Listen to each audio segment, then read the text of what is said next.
জয় গুরু। আজ আমরা পড়ব গুরুগৃহে। জয় গুরু।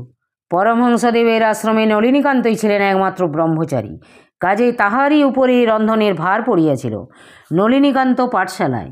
পরমহংসদেব হয়তো তখন নির্দিষ্ট আসনে বসিয়া আশ্রমবাসী তথা সমাগত অন্য লোকজনের সহিত কথা কইতেছেন। রন্ধনগৃহ হইতে তাহার জ্যোতির্ময় বদনমণ্ডলের প্রতি দৃষ্টিপাত করিয়া নলিনীকান্ত এমনই আত্মহারা হইতেন যে অনেক সময়ই উনানের ওপর রন্ধনের দ্রব্য পুড়িয়া অঙ্গার হইয়া যাইত। দগ্ধ দ্রব্যের গন্ধে আশ্রমবাসীগণের কেহ কেহ পাকশালায় আসিয়া উপস্থিত হইত, কিন্তু নলিনীকান্ত নির্নিমেষ লোচনে গুরুদেবের মুখখানির প্রতি চাহিয়া বিশ্ব সংসার ভুলিয়া বসিয়া রহিতেন। আশ্রমবাসীগণের ভর্ৎসনায় হঠাৎ নিদ্রোত্থিতের মতো তাহার বাহ্যজ্ঞান ফিরিয়া আসিত এবং নিঃশব্দে সকলের তিরস্কার সহ্য করিতেন। এমন না হইলে কি আর সুদূর পশ্চিম ভারতের শেষ প্রান্ত হইতে বাংলার নগণ্য পল্লীগৃহের আকুল প্রাণে শান্তি সিঞ্চনে পরমহংসদেবের আবির্ভাব সম্ভব হয়? যাহা হোক, কিছুকাল গত হইলে পরমহংসদেবী নলিনীকান্তকে দর্শনশাস্ত্র অধ্যয়ন করিতে আদেশ করিলেন। প্রথম প্রথম আশ্রমের গরু ঘোড়ার জন্য ঘাস কাটিয়া যে অবসর থাকিত, সেই সময়ে নলিনীকান্ত গুরুদেবের নিকট শাস্ত্র অধ্যয়ন করিতেন। অধ্যয়নকালে তাহার মুখনিসৃত বিচারমূলক যুক্তি তর্কাদি এমনকি স্নেহ সঞ্চিত হইয়া নলিনীকান্তের প্রতি প্রযুক্ত হইত যে নলিনীকান্ত শাস্ত্র উপদেশ শ্রবণ করিতে করিতে মুগ্ধ হইয়া যাইতেন। কিন্তু অন্য কর্তব্যকার্যে কিছুমাত্র অপারদর্শিতা বা ত্রুটি দেখিতে পাইলে এরূপ অভদ্রচিত কদর্য ভাষায় পরমহংসদেব গালিগালাজ করিতেন যে তাহা শ্রবণ করিয়া একদিকে নলিনীকান্তের মনে যেমন দুঃসহ কষ্ট হইত, অপরদিকে এরূপ ব্রহ্মজ্ঞ স্নেহপরায়ণ পুরুষে কি করিয়া তেমন কদর্য ভাষা সম্ভবপর হয় তাহা ভাবিবার বিষয় হইত। বাঙালি মধ্যবিত্ত ভদ্রশিক্ষিত ব্রাহ্মণ সন্তান জীবনে কোনোদিন ঘাস কাটিতে অভ্যস্ত নয়, ইহা সকলেই বুঝিতে পারেন। কিন্তু গুরু উপদেশে অভিমান শূন্য হইয়া শিষ্যের উহা করিতে হইবে। অবশ্য ঘাস কাটিয়া বোঝা বাঁধিয়া মস্তকে বহন করিয়া 1 মাইল 1.5 মাইল রাস্তা চলিয়া আশ্রমে আসিয়া পালিত পশুদিগের যত্নের সহিত খাওয়ানো খুব বেশি কঠিন কার্য নয় যে 24-25 বৎসর বয়স্ক যুবক তাহা করিতে অক্ষম হইবে। কিন্তু অনভ্যস্তের পক্ষে ওইরূপ কার্যে কিছু কিছু ত্রুটি থাকা অসম্ভব নয়, ইহাও সত্য কথা। পরমহংসদেবের বিচার বুদ্ধিতে কিন্তু ওইরূপ বিবেচনার কোনো স্থান ছিল না। ইহা নলিনীকান্তের মনে অত্যন্ত বিসদৃশ বোধ হইত। শিশুকালবধি যোগ দেখিলে নলিনীকান্তের বড়ই ভয় হইত। যৌবন সময়েও তাহার এই ভয়ের কিছুমাত্র হ্রাস হয় নাই। সেই পর্বতময় স্থানের জঙ্গলে এবং টিলার নিম্নে জলাভূমিতে বড় বড় যোগ থাকায় ঘাস কাটিতে যাইয়া নলিনীকান্তের যে অপ্রতিভ অবস্থা হইত তাহা সহজেই অনুমেয়। অথচ ঘাস না নিলে চলিবে না। কোনো দিন স্থান বিশেষে জোকের উপদ্রব এত বেশি হইত যে নলিনীকান্ত ভয়ে ভয়ে তস্তব্যস্ততায় এই স্থান হইতে সেই স্থানে নড়িয়া দ্বিগুণ সময়ে উপযুক্ত পরিমাণ ঘাস সংগ্রহ করিয়া উঠিতে পারিত না। ওইরূপ ন্যূন পরিমিত ঘাস দেখিয়াই পরমহংসদেব অকথ্য ভাষায় গালিগালাজ আরম্ভ করিতেন। নলিনীকান্ত হয়তো জোকের ভয়ের কথা উল্লেখ করিয়া ঘাস কম হওয়ার কৈফিয়ত দিলেন, আর শালা নবাবের বাচ্চা যোগ দেখে শিউরে ওঠেন ইত্যাদি শ্লেষ বাক্যে আরম্ভ করিয়া নলিনীকান্তের জননী ভগিনীর উদ্দেশ্যে হিন্দুস্থানী ইতর সুলভ কুৎসিত গালিবর্ষণ করিয়া শেষ করিলেন। নলিনীকান্ত অন্তরে উত্তেজিত হইতেন, কিন্তু বিনম্র বচনে গুরুদেবকে বলিতেন, ঠাকুর, আমি না হয় তোমার কাছে অপরাধী, আমার মা বোন তোমার কাছে কি অপরাধ করেছে যে তুমি তাদের এমন অশ্লীল ভাষায় গাল দিচ্ছ? পরমহংসদেব তখন আর কথা কহিতেন না, নীরবে স্থানান্তরে প্রস্থান করিতেন। আবার অবসর সময়ে যখন গুরুদেবের নিকটে অধ্যয়নরত হইতেন তখন তাহার মধুর আপ্যায়নে মুগ্ধ হইতেন। আশ্রমবাসী অন্যান্যের কাছে বা আগন্তুক গৃহী সাধু প্রকৃতির কাছে পরমহংসদেব তাহার সম্বন্ধে উচ্চ প্রশংসায় শতমুখ হইতেন। নলিনীকান্ত অন্তরালে থাকিয়া তাহাও শুনিতে পাইতেন। ফলত পরমহংসদেবের এইরূপ অদ্ভুত আচরণে নলিনীকান্ত বিস্মিত হইতেন। কিন্তু এমন কুৎসিত গালিগালাজ তেমন ব্রহ্মজ্ঞ পুরুষে কি কারণে সম্ভব হয় তদ্বিষয়ে তাহার অনুসন্ধিৎসা জাগিয়া উঠিত। একদিন নলিনীকান্ত মনে মনে চিন্তা করিলেন, আচ্ছা, যোগ দেখেই বা আমার এত ভয় কেন? গায়ে যোগ ধরলে কি হবে? মরব না এটা ঠিকই, তবে যোগের ভয়ে গুরুকার্য পূর্ণভাবে করতে পারবো না, এটা আমার পক্ষে উচিত নয়। আর গুরুকার্য করতে গিয়ে মরেই যদি যায় তাতে আমার লাভ ছাড়া তো ক্ষতি কিছু নেই। এরূপ চিন্তা করিয়া পরদিন নলিনীকান্ত যোগ পরিপূর্ণ ঘাসবহুল স্থানে স্বচ্ছন্দভাবে উপবেশন করিয়া লগ করিয়া অগ্রসরে উদ্যত যোগ সমূহের প্রতি ভ্রুক্ষেপ না করিয়া ধীর স্থির অন্তঃকরণে ঘাস কাটিতে আরম্ভ করিলেন। সেদিন যোগগুলি তাহার গায়ে লাগিয়া গুটাইয়া যাইতে লাগিল। তিনি দেড়া পরিমাণ ঘাস অল্পক্ষণে কাটিয়া আশ্রমে আনিয়া ফেলিলেন। নলিনীকান্তের মনে হইল গুরু তাহাকে যোগের প্রতিষেধক করিয়া দিয়াছেন। পরদিনও নিঃসংকোচে ও স্বচ্ছন্দ চিত্তে নলিনীকান্ত নির্দিষ্ট পরিমাণ ঘাস কাটিয়া আনিলেন।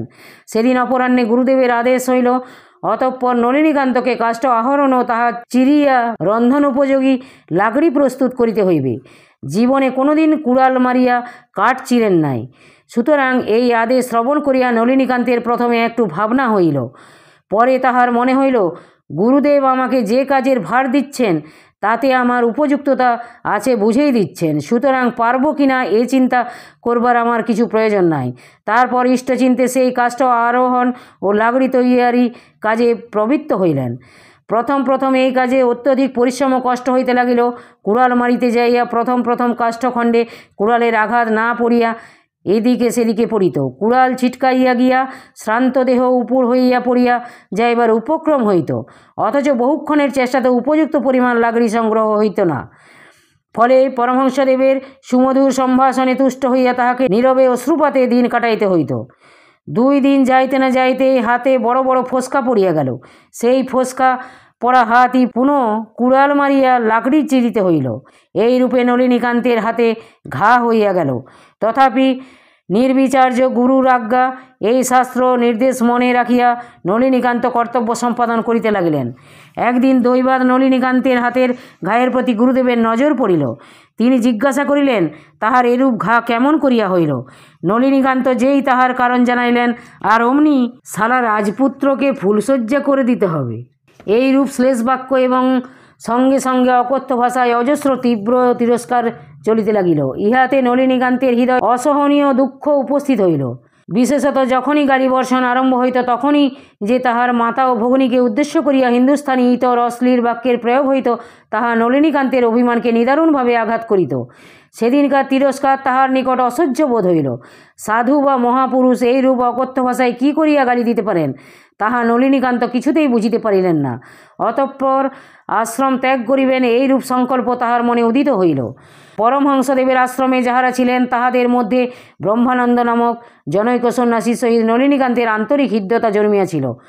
অবসর সময়ে তাহার সহিত নানারূপ সৎপ্রসঙ্গ এবং শাস্ত্রীয় বিচার হইত। সেদিন নলিনীকান্ত ব্রহ্মানন্দজির নিকট তাহার মনোভাব প্রকাশ করিয়া কহিলেন, না হয় রাস্তায় গাছতলায় পড়িয়া থাকিয়া গুরুজির চরণ ধ্যানে জীবনপাত করিব, তথাপি কদর্য গালিগালাজে তাহার ওপর আমার এমন শ্রদ্ধা আসিবার সম্ভাবনা রাখিব না। দূরে প্রস্থিত থাকিলে যদি তাহার প্রতি আমার শ্রদ্ধা ভক্তির সমতা রক্ষিত হয়, আমি তাহা হইলে তাহাই করিব, কাছে থাকিয়া মনের ভাবান্তর আসিতে দিব না। ব্রহ্মানন্দ নলিনীকান্ত গুরুভক্তির প্রশংসা করিয়া কহিলেন, তুমি সন্ন্যাস গ্রহণের অভিলাষী হইয়া আসিয়াছ, গুরু চিরকালই গুরু থাকিবেন। তুমি সন্ন্যাসী না হইলেও তিনি তোমার গুরু, সন্ন্যাসী হইলেও তিনি তোমার গুরু। কিন্তু সন্ন্যাস গ্রহণ করিতে হইলে তোমাকে তদ্রূপ উপযুক্ততা লাভ করিতে হইবে। সন্ন্যাসী মৃত জীব, তাহার মৃত্যু হইয়াছে, এইরূপ সংস্কার আনিয়া দেহানুকল্প কুশপুত্তলিকা দাহ করিয়া শ্রাদ্ধ তর্পণ ইত্যাদি করিতে হয়। অতঃপর জাগতিক কোনো ব্যাপারেই তাহার চিত্তে বিকার উপস্থিত করিবে না, এইভাবে তাহাকে গঠিত হইতে হইবে। গুরুজির সমস্ত অসহনীয় তিরস্কার তোমাতে সেই রূপ উপযুক্ততা আনিয়া দিবার জন্য তাহার ইচ্ছানুসারে প্রযুক্ত হইতেছে। অভিমান মানুষের প্রবল শত্রু, সেই অভিমান যাহাতে শীঘ্র নষ্ট হয়, তজ্জন্যই তাহার এই ব্যবস্থা। আশ্রম ত্যাগের সংকল্প কদাপি করিবে না। সম দম তিতিক্ষা এসব মুখের কথা নহে, পরীক্ষা দ্বারা ইহাদের অধিকার নির্ণয় হয়। মুহূর্তের অবিবেচনায় পরম লাভের সর্বনাশ করিলে পরিণামে নিজেই অনুতপ্ত হইবে। গুরুজির সমস্ত ব্যবহারই তোমার নলিনীকান্তত্ব নাশ করিবার জন্য, যাহাকে ভিত্তি করিয়া তোমার সন্ন্যাস হইবে। নলিনীকান্ত কহিলেন, অকথ্য গালিগালাজ না করিয়া অন্যভাবে কি তাহা হইতে পারে না? ব্রহ্মানন্দ কহিলেন, তুমি নলিনীকান্ত, তোমার মা, তোমার ভগিনী, এই রূপ তোমার পূর্ণ অহং বা মমত্ববোধ রহিয়াছে বলিয়াই তোমার মা ভগ্নীকে গালি দিলে তোমার গায়ে লাগে। অন্যের মা ভগ্নীকে গালি দিলে তো তোমার গায়ে লাগে না। তুমি সন্ন্যাসী হইবে, তোমার ওইরূপ মমত্ববোধ থাকিলে কী রূপে তাহা হইবে? এ সমস্তই পরীক্ষা। আর একটা কথা, গুরুজি ব্রহ্মজ্ঞ মহাপুরুষ, কিন্তু তাহার পূর্বাশ্রমের স্বভাব একেবারে নষ্ট হয় নাই, তা হয়ও না।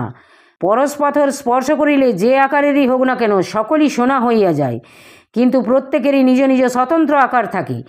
সেই রূপ ব্রহ্মজ্ঞান লাভ করিলে মূলে সকলেই এক হইয়া যায় বটে, কিন্তু ব্যবহারিক জগতে সকল মহাপুরুষে আপন আপন সংস্কার ও স্বভাব অনুযায়ী ব্যবহার দেখিতে পাওয়া যায়।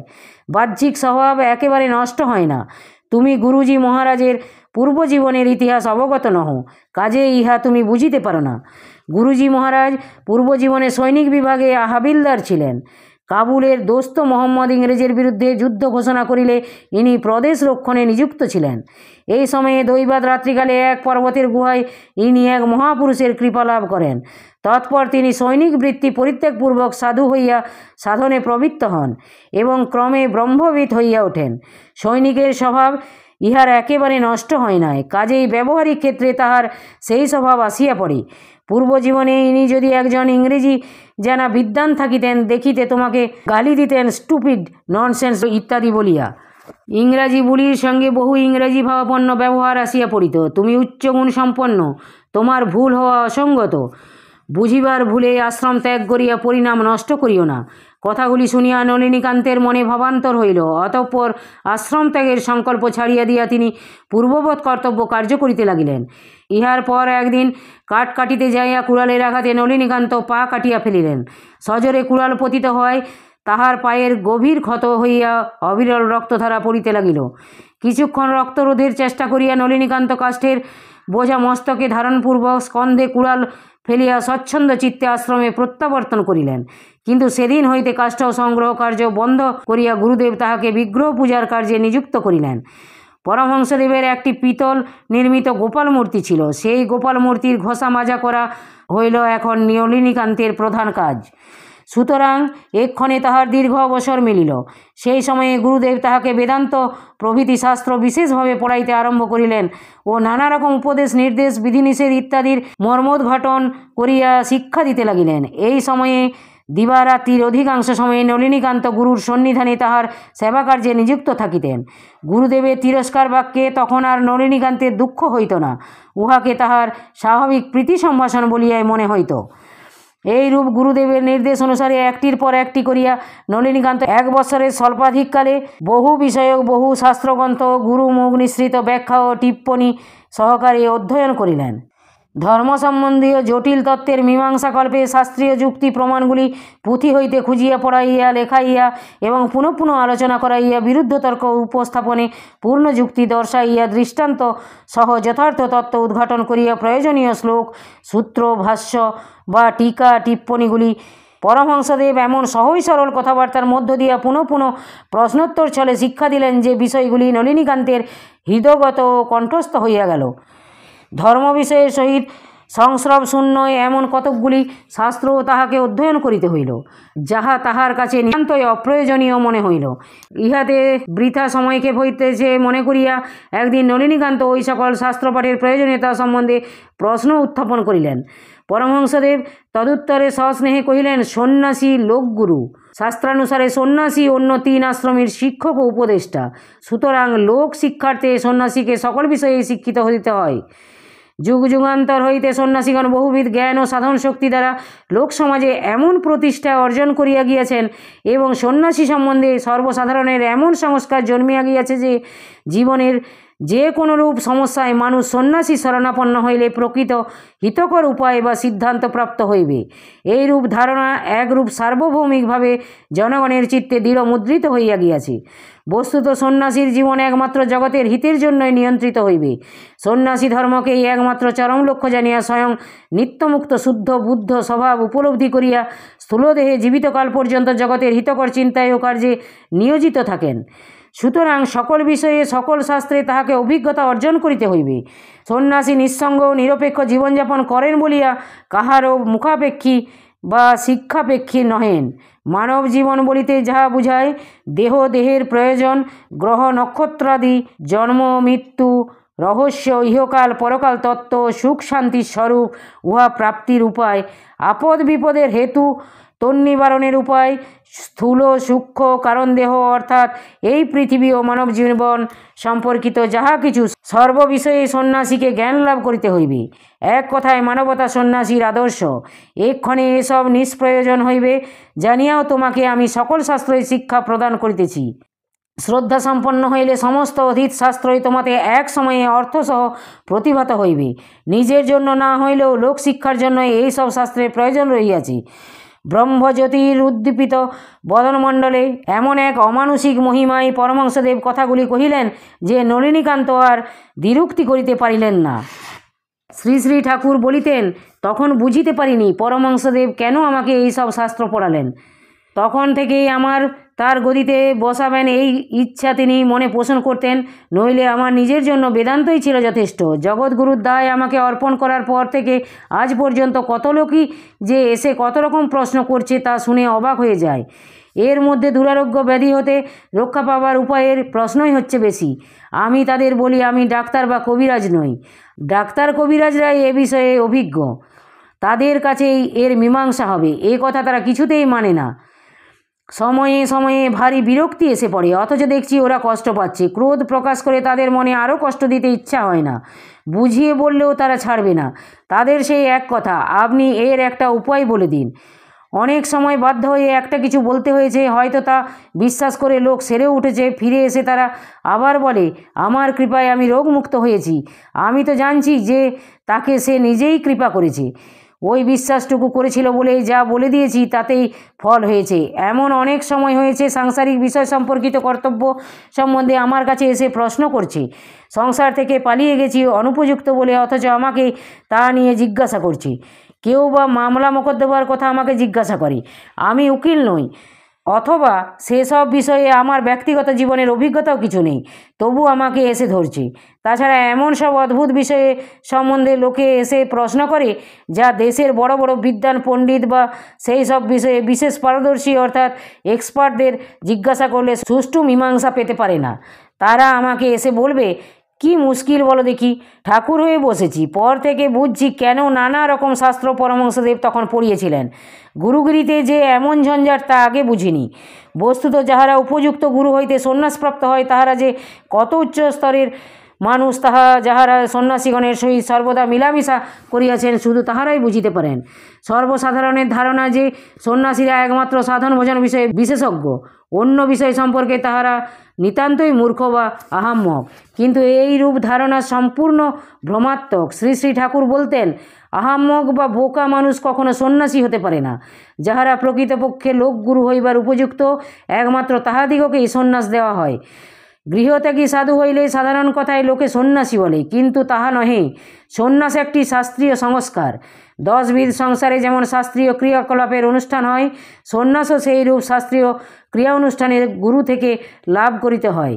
কিন্তু অন্নপ্রাশন উপনয়ন ইত্যাদি যেমন সকলেরই হইতে পারে, সন্ন্যাস তদ্রূপ নির্বিচারে সকলেরই হইতে পারে না। অনধিকারীকে সন্ন্যাস দেওয়া হয় না। আর সন্ন্যাসী হইব বলিলেই গুরু অমনি মস্তক মুন্ডন করাইয়া গেরুয়া পরাইয়া উমুকানন্দ নাম দিলেন এমনও নহে। বিএ এমএ ডিগ্রি যেমন রীতিমতো পরীক্ষায় উত্তীর্ণ হইয়া লাভ করিতে হয়, সন্ন্যাসও তেমনি। তবে সে পরীক্ষা কাগজ কলমে বা শুদ্ধ মুখের কথায় হয় না। শাস্ত্রীয় জ্ঞান, তাহার উপলব্ধি ও জীবনের দৈনন্দিন কর্মের সহিত তাহার সামঞ্জস্য না থাকিলে গুরু কাহাকেও সন্ন্যাস দীক্ষা প্রদান করেন না।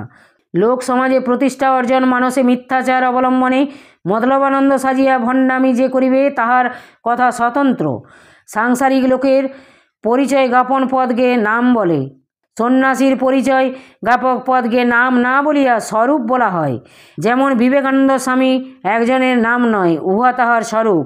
ইহাতেই সন্ন্যাসী এই কথার অর্থবোধ হইবে। স্বস্বরূপ উপলব্ধি করাই সন্ন্যাসীর সাধন। সুতরাং তদ্রূপ উপযুক্ততা লাভ না হইলে কাহারও সন্ন্যাস হয় না। যাহা হোক, নলিনীকান্ত এইভাবে গুরুসেবা ও শাস্ত্র অধ্যয়ন করিয়া গুরুদেবের আশ্রমে কালাতিপাত করিতে লাগিলেন।